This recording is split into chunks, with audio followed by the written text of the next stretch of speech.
Hey, Bubba. Hope you guys are safe on the drive. I got to tell you, I woke up today. I don't feel any better. I hate baseball for a moment. How about you? Oh, come on, Phil. I still love baseball. You know what? Nights like last night make me love it even more. It makes you really appreciate how hard it is. And so, yeah, I still love it. I'm just ready to get back home, get back with my little 13-year-old guys, and get back to loving the game and having fun playing it. Yeah, when you're teaching kids the game of baseball, and we're teaching them all these fundamentals and all of the little intricacies that you need to know about how to play a position, about how to throw certain kinds of pitches, and thinking through the game too.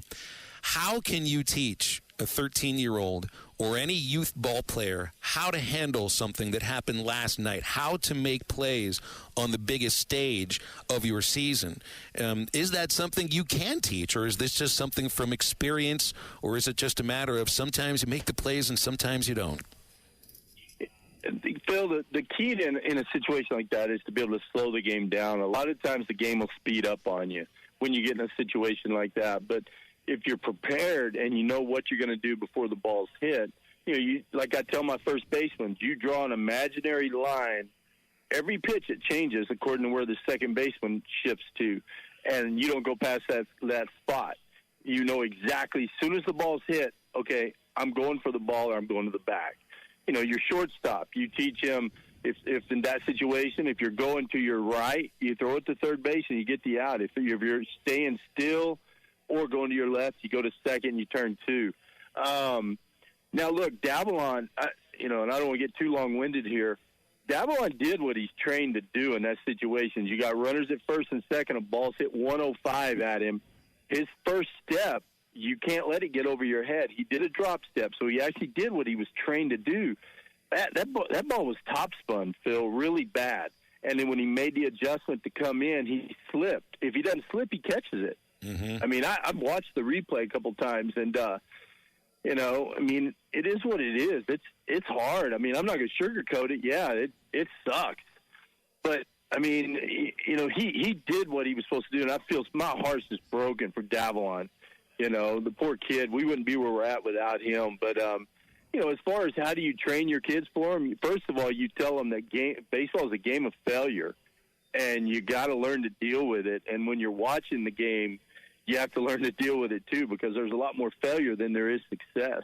I mean, it's tough though.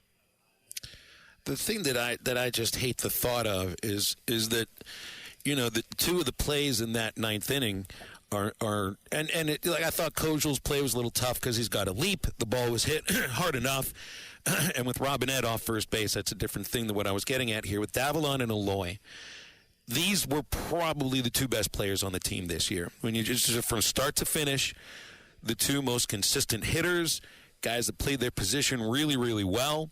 They're both going to be drafted, and always the understanding you wouldn't have been in that position without them. I just hate the idea. I hope that bottom of the ninth doesn't define them as players, or at least for their time while they were here. You move on to a professional career and you focus on that, but this is always there, and this is how their careers at Arkansas end. But it ends in Omaha, so it's just difficult to kind of jibe those two things together. Yeah, you're right. It really is. I mean, you look at Carson Chatty. People still talk about Carson Chatty in 2018, and look, that's not Carson's ball. That's the right fielder's ball, but he gets blamed for it. And I still, to this day, feel bad. Love Carson Chatty to death. I mean, he's as true a Razorback as you're ever going to see. He gets blamed for it. I don't want people to blame Davalon for the loss. Look, we wouldn't be here without him. But I do want to say something. I tried not to read anything last night, but I couldn't help it.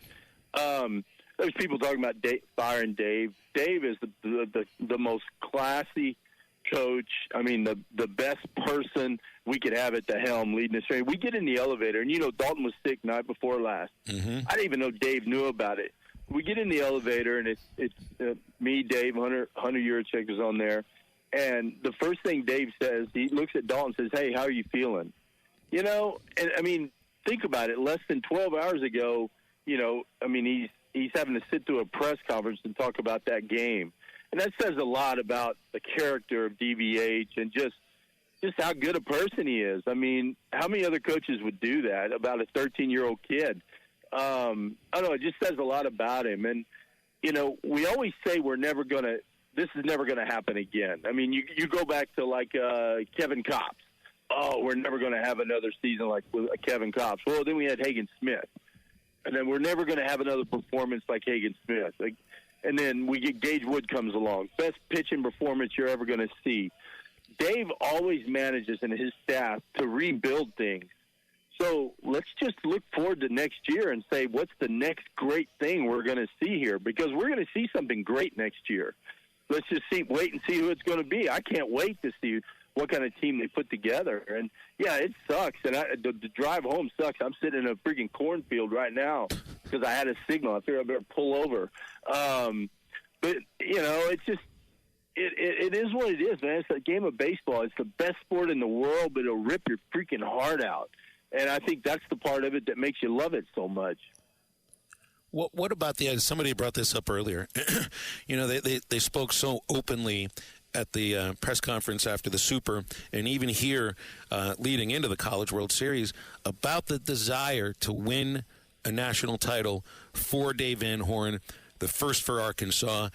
Do you think if that's the thing you're thinking about, if you're thinking about, I got to win a national title for my coach, then maybe there's a little, I don't know if overplay is the right word, to try to do a little bit too much. You could see that at times with some of the hitters, but guys also settled down. I mean, JT, he settled down. Vahiva Aloy looked like he settled down a little bit too.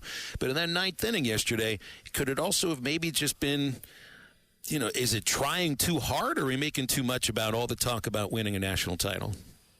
You know, I don't know. I don't like the phrase trying too hard.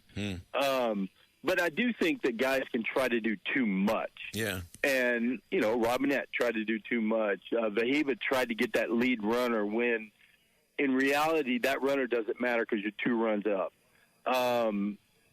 You know, Davalon tried to do the right thing by taking a drop step because if the ball gets over his head, that's horrible. So, you know, I don't know if it's the pressure, Phil, for DVH. I know they feel like they let him down, and I think that's why you saw all the tears. They don't feel sorry for themselves.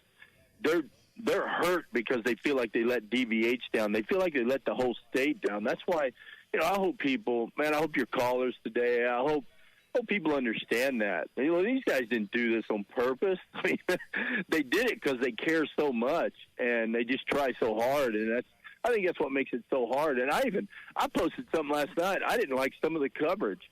I didn't like some of the cameras, you know, zeroing in on guys inside the dugout, just uncontrollable, crying with tears.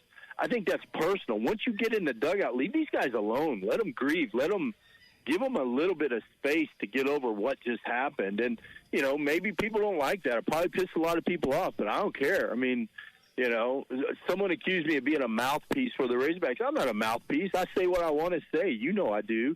I say what I see, and when I see something I don't like, I call it out. And I didn't like that coverage last night. I think that went a little too far. Now, if it's on the field, great. Zoom in, do what you got to do. Show the grief. Show how these guys care. But, man, when they get in a dugout and they're having a private moment with a teammate trying to console him, I think you turn the camera off. But that's just me. I don't know.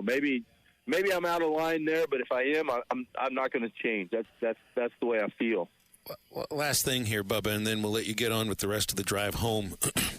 You know a reason why this hurts so much, and every time the season ends, it hurts. It's because the program is always in the position to have your heart broken because they're so good, because they play at such a high level inside the SEC. And then there's that belief. And you know what it's like, you know, when the season begins, you know, you don't show up automatically with belief, but then you start watching these guys, you're like, wow, these guys are actually pretty good this year. I think they may make some noise, but it's like, you know what it said, Bart Giamatti, the former commissioner, baseball's designed to break your heart. I mean, it's supposed to be built that way. We just have to try to hold out that hope that at some point we will win that final game of the season, Bubba. Yeah, and I tell you, it's so hard to get to Omaha, Phil. We've had great teams in the past that didn't make it. A lot of it comes down to where you end up in a bracket, just one pitch here, one pitch there. I mean, it's so hard to achieve what these guys have done over the last – look, I came on with you in 2018. And, I mean, you and I have been so fortunate to be able to call the games that we've called because we've had nothing but great teams. And, I mean, I don't know. I don't think people really appreciate the accomplishments that the teams had, year in and year out. This year's team, 50 wins again, 20 wins in the SEC. You know how hard that is to do? How many teams have done it as many as we have? I mean, no one has. And so, you got to look at it, and I know people get tired of hearing me say it, Phil. You look at the game of baseball, you can pick out 50 positives, you can pick out 50 negatives. It's just like life. You can wake up in the morning, you can be a miserable, just a miserable person, or you can wake up and say, hey, you know what? My wife's pretty, the sun's out, I love my kids, it's just, I don't know, I guess it's what you take out of it. Now, once again, I am not, look, I hate to lose. You've been with me in the booth. I hate to lose more than anyone, but I also understand that, these guys left it on empty on the field. It wasn't from lack of effort. And so for me, I mean, I can handle that. I'll go to battle with this group of guys any day of the week. And, I know Dave and his staff's going to reload. Yeah, I feel sorry for Dave, because, I mean, right now they're on the plane right now, and I bet you he's in the portal looking for players right now to replace what they're going to lose. And they'll reload, and hopefully we'll be back here in Omaha talking about this same thing next year. Well, not the same thing, but hopefully we'll be back in Omaha again next year, and we'll forget about this. But it's inevitable. It is going to happen. We keep getting there, and there's no curse. I'm superstitious, Phil, but there's not a curse. We're going to get it done, and I think it's going to be sooner rather than later.